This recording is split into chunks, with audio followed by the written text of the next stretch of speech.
वित्त मंत्री अरुण जेटली ने आज आम बजट पेश कर दिया है। आम बजट में आम जनता के लिए काफ़ी राहत वाली चीज़ें हैं, काफ़ी उम्मीदें हैं। हमारे साथ कुछ आम लोग मौजूद हैं, आइए उनसे हम जानते हैं कि इस बार के आम बजट से वो कितना सहमत है।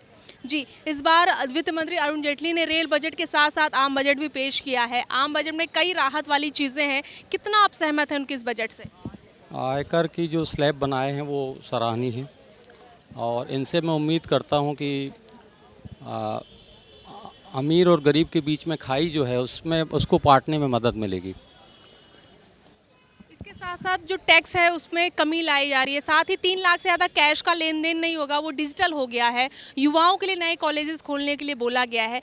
तो क्या ये जो ऐलान है उस पर काम सरकार जल्द करेगी या ये सिर्फ ऐलान ही है? मैं उम्मीद करता हूं कि टैक्स कलेक्शन बढ़ेगा इस साल।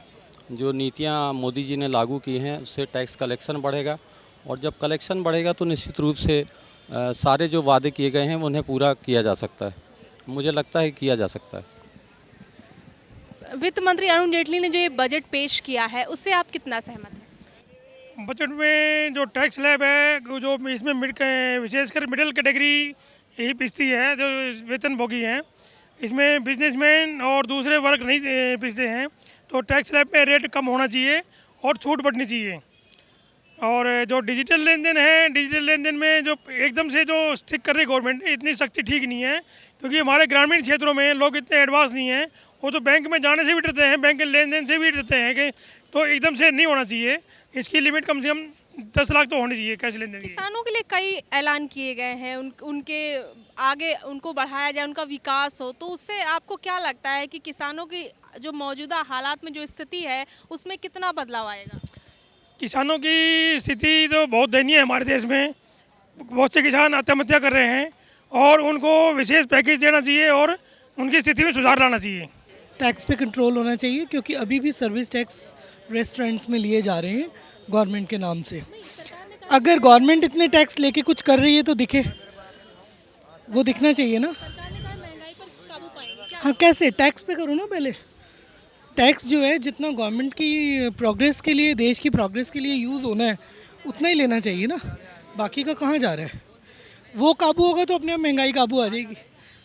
मेरे हिसाब से देखिए, जो वादे करे जा रहे हैं वो वादों को बस पूरा करा जाए तो आई एम श्योर कि हम इम्प्रूव करेंगे काफ़ी, इकोनॉमिकली भी और एजुकेशन के लिए। जो बताया गया है कि नए नए कॉलेजेस खुलेंगे, तो वो उसकी ज़रूरत भी हमारे इंडिया में, क्योंकि लिटरेसी रेट जो है बहुत ही कम है इंडिया का। तो एजुकेशन लेवल हमारा हाई होना चाहिए। मैं ये कह रहा हूँ, हर बार पॉलिटिशियन कहते कुछ हैं करते कुछ हैं और पब्लिक के लिए कोई कुछ नहीं सोचता और कोई कुछ नहीं करता। किसानों के लिए और युवाओं के लिए बहुत सी चीजें। कुछ नहीं करेंगे, ये सिर्फ घोषणाएं करेंगे, पब्लिक को बेवकूफ़ बनाएंगे। तो ये थे हमारे साथ कुछ आम लोग जो आम बजट से कई लोग सहमत हैं और कई लोग कहते हैं कि सरकार सिर्फ दावे करती है, उनको पूरा नहीं करती है। कुछ लोगों का यहाँ तक कहना है कि जो सरकार ने वादे किए हैं, जो दावे किए हैं, आम बजट में जिन चीज़ों को कहा है वो साल 2019 और 2022 तक का है। यानी कि सरकार का साफ तौर पर ये संकेत है कि आने वाले समय में अगर हम दोबारा से सरकार बनाएंगे तो जो आज हम घोषणाएं कर रहे हैं उसको हम पूरा करेंगे। कहीं ना कहीं आम बजट को लेकर कई लोग सहमत हैं और कई लोग निराश भी दिखे। कैमरा पर्सन यादव शर्मा के साथ सरिता गुप्ता, के न्यूज़, दिल्ली।